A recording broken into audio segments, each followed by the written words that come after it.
Assalamualaikum warahmatullahi wabarakatuh. Selamat siang dan salam sejahtera bagi kita semua. Perkenalkan, nama saya Olivia dan teman saya Iin dan Noviadi. Di sini saya ingin menjelaskan tentang apa itu sikap tanggung jawab dalam perkembangan IPTEK.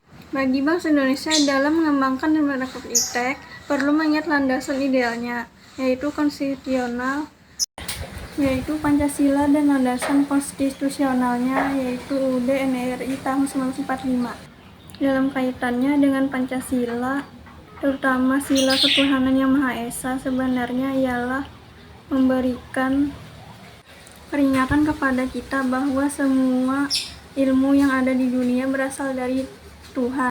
Usaha pengembangan dan pemanfaatan IPTEK, setiap manusia Indonesia harus memiliki kearifan dan berpegang pada prinsip. Dengan demikian, pemanfaatan IPTEK dalam kegiatan pembangunan tidak akan merusak lingkungan hidup.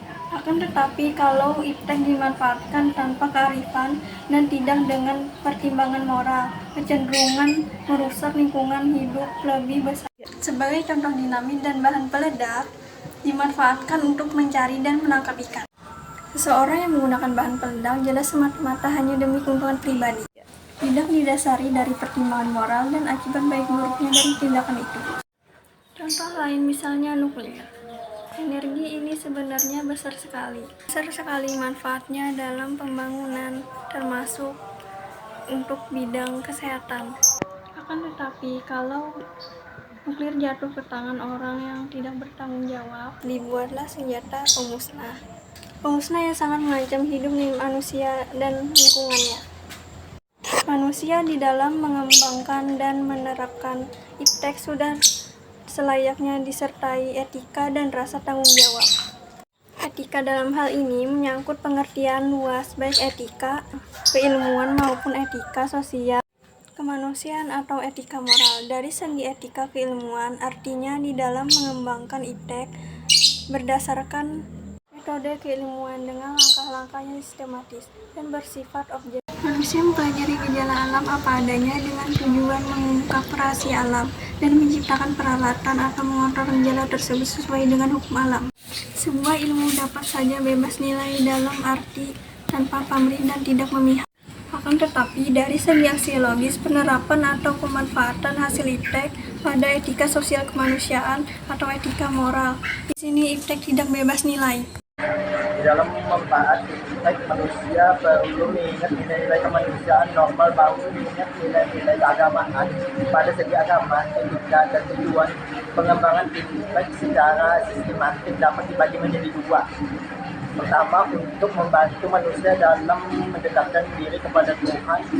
Berbagai penelitian atau eksperimen yang dilakukan manusia pada hakikatnya adalah memahami dan ingin mencari kebenaran ilmu dan hukum-hukum Tuhan di alam raya ini.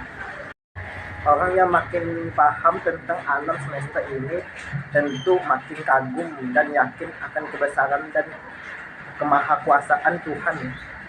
Kedua, untuk membantu manusia dalam menjalankan tugas untuk membangun alam semesta ciptaan Tuhan. Dengan IPTEK akan diciptakan berbagai perangkat yang dapat dipermudah manusia dalam menjalankan aktivitas kehidupan di muka bumi ini semesta, yaitu yang berkaitan dengan rasa tanggung jawab. Seorang harus sadar bahwa IPTEK yang dipergunakan itu untuk dipertanggungjawabkan kebenarannya. Di samping itu, rasa tanggung jawab juga mengandung arti bahwa dalam menerapkan IPTEK tidak hanya untuk kepentingan pribadi, tetapi semata-mata demi kemaslahan orang banyak. Pengembangan dan manfaat IPTEK selalu disertai dengan etika dan tanggung jawab, akan mendatangkan hikmah. Selain itu, juga akan terhindar dari kerusakan lingkungan hidup. Pengembangan dan manfaat IPTEK yang demikian harus disadari sebagai ibadah. Yang sudah kami sampaikan tadi dapat diambil kesimpulan bahwa sikap dan tanggung jawab dalam pengembangan IPTEK manusia dalam penerapan IPTEK harus disertai dengan tanggung jawab dan harus memperhatikan etika dan peraturan dan penerapan IPTEK. Etika diperlukan agar pengembangan IPTEK enggak berbenturan dengan nilai-nilai moral yang berlaku dalam masyarakat. Itulah tadi materi yang dapat kami sampaikan. Semoga bermanfaat dan dapat dimengerti. Mohon maaf atas segala kekurangan, kami ucapkan terima kasih. Wassalamualaikum warahmatullahi wabarakatuh.